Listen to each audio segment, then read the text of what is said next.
Dan untuk mengetahui dampak dari gangguan makan pada anak Pika, kita langsung tanyakan ada dokter spesialis anak, Dr. Abdullah Reza atau Dr. Abres. Halo Dr. Abres, selamat siang. Halo, selamat siang. Assalamualaikum. Waalaikumsalam warahmatullahi wabarakatuh. Nah, dokter, ini gejala gangguan makan Pika ini apakah juga sering ditemui dari pasien anak-anak? Oke, terima kasih. Gejala Pika ini sebenarnya ditemukan bervariasi antara 10 sampai 80% jika dibandingkan dengan anak-anak di daerah tertentu, gitu. Baik, artinya tidak, apakah gejala Pika ini termasuk dari perkembangan saat memang anak-anak ini mulai memakan sesuatu? Oke, gejala Pika ini kalau kita menilik dari yang tadi diberitakan di Tegal ya, itu yang mengambil peranan paling utama adalah bagaimana pola makan yang diterapkan oleh orang tua. Nah, ya tadi yang seperti yang kita lihat dari yang di Tegal itu, kita harus mencurigai bahwa di situ ada penelantaran dari orang tua, baik disengaja ataupun tidak, di mana dibiarkan saja melakukan hal-hal yang tidak baik dan tidak membiasakan yang baik. Lalu yang kedua, kita juga harus mengetahui apakah ada secara internal anaknya kelainan mental, baik itu autisme ataupun disabilitas intelektual atau kita kadang-kadang suka menyebut retardasi mental.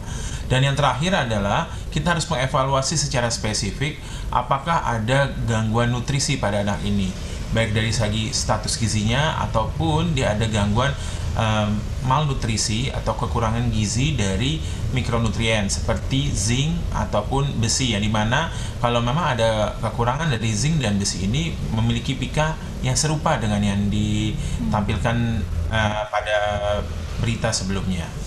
Baik, artinya memang banyak faktor ketika memang ini anak-anak mengalami gejala Pika. Salah satunya ada penelantaran, begitu yang dilakukan kadang orang tua. Nah, kemudian apa yang harus dilakukan orang tua saat melihat anak-anak begitu memakan sesuatu yang tidak bernilai gizi? Oke, sebelum kita ngomong untuk orang tuanya, mungkin yang perlu segera dilakukan adalah perhatian dan juga kunjungan dari puskesmas minimal setempat ke tempat anak tersebut ya. Untuk satu, ya tentunya di orang tuanya itu dilakukan penilaian. Apakah ini suatu ada penelantaran atau tidak. Terus yang kedua adalah kalau memang orang tua merasa ilmunya kurang, ya kita wajib untuk memberikan edukasi bagaimana memberikan makan yang baik ya, dimana dari segi makronutrien dan mikronutrien. Lalu yang ketiga adalah tentunya orang tua itu yang tadi saya bilang harus membiasakan kebaikan, bukan membaikkan kebiasaan. Jadi yaitu orang tuanya harus tega gitu ya. Ini sama aja kayak anaknya pengen ke jurang.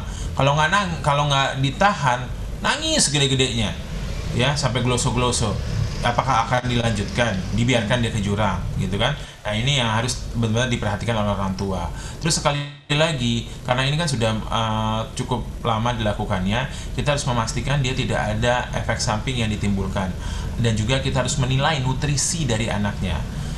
Dan terakhir adalah menilai dari mental anaknya, karena semua faktor harus segera kita perbaiki.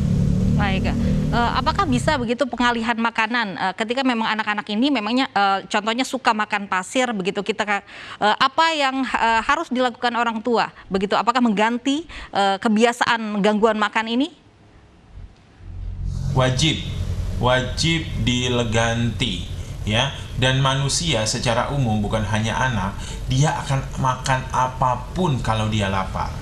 Jadi alangkah baiknya 2 jam sebelum jadwal makan yang nanti ditentukan, anak-anak itu dipuasakan. Terus yang kedua, harus dibiasakan dia makan yang mengandung karbohidrat, protein, dan juga lemak ya. Itu harus dibiasakan ya. Saya rasa kalau melihat kalau dikatakan dia tidak memiliki makan, saya rasa dengan makan nasi dengan telur saja itu saya rasa sudah cukup gitu ya. Dan itu harus memang tega, ibunya harus menarik, jangan sampai anaknya makan dan membantu atau mengintroduksikan makanan-makanan yang sehat seperti itu.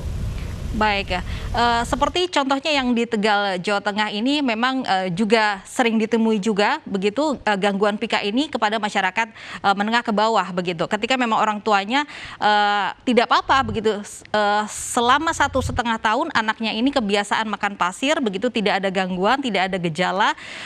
Bagaimana begitu edukasi kepada para orang tua ini agar mengantisipasi gejala pika pada anak?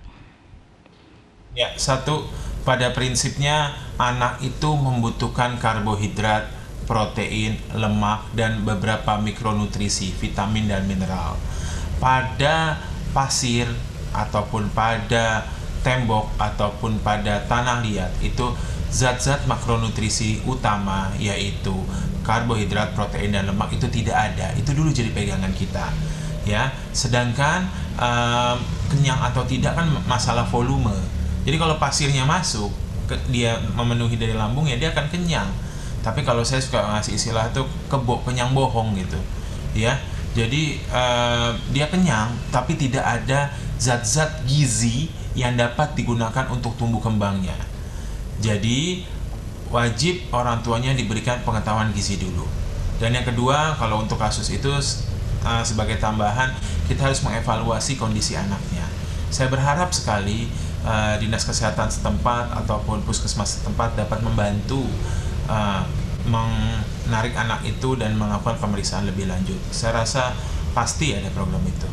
Baik, terima kasih atas informasinya, dokter spesialis anak, Dr. Abdullah Reza sudah bergabung bersama kami di iNews Siang.